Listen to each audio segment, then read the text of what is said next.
गुण गाऊं, दुख से ना घबराऊं, टकराता जाऊं आंधी और तूफान से। मेरी लागी है लगन यीशु नाम से, मेरी लागी है लगन यीशु नाम से। मैं तो यीशु गुण गाऊं, दुख से ना घबराऊं, टकराता जाऊं आंधी और तूफान से। मेरी लागी है लगन यीशु नाम से, मेरी लागी है लगन यीशु नाम से।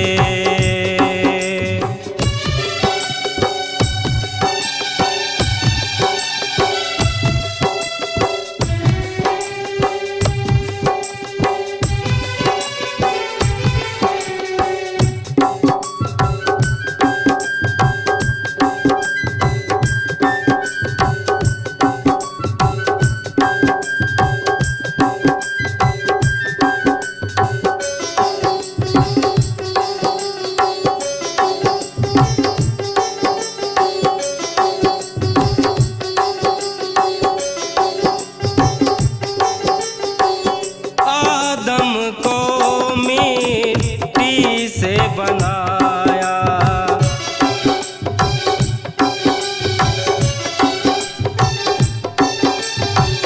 आदम को मिट्टी से बनाया, आदम को मिट्टी से बनाया, उसकी पसली को बनाया हव्वा नाम से।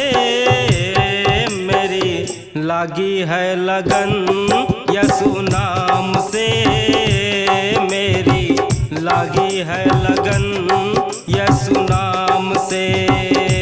मैं तो यीशु गुण गाऊं, दुख से ना घबराऊं, टकराता जाऊं आंधी और तूफान से।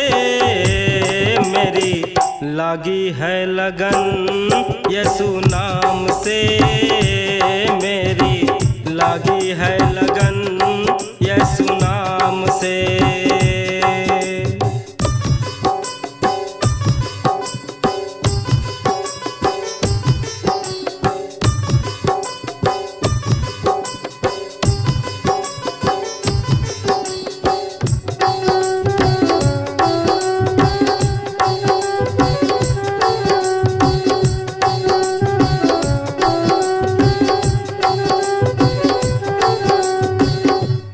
परमेश्वर ने बाग बनाया, तरह तरह का फल को लगाया,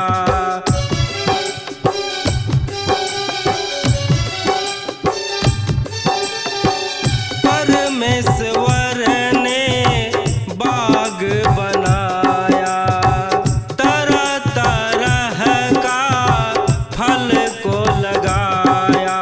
बीच में था एक ऐसा फल, खाने से मिलती थी अकल, बीच में था एक ऐसा फल, खाने से मिलती थी अकल। कहा सर्प ने खा ले हव्वा, मिलेगी तुझको बुद्धि ऐसा। कहा सर्प ने खा ले हव्वा, मिलेगी तुझको बुद्धि ऐसा। फल खाया हव्वा ने आसान से, मेरी लागी है लगन यीशु नाम से, मेरी लागी है लगन यीशु नाम से। मैं तो यीशु गुण गाऊं, दुख से ना घबराऊं, टकराता जाऊं आंधी और तूफान से। मेरी लागी है लगन यीशु नाम से, मेरी लागी है लगन यीशु नाम से।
लागी है लगन यीशु नाम से मेरी, लागी है लगन यीशु नाम से।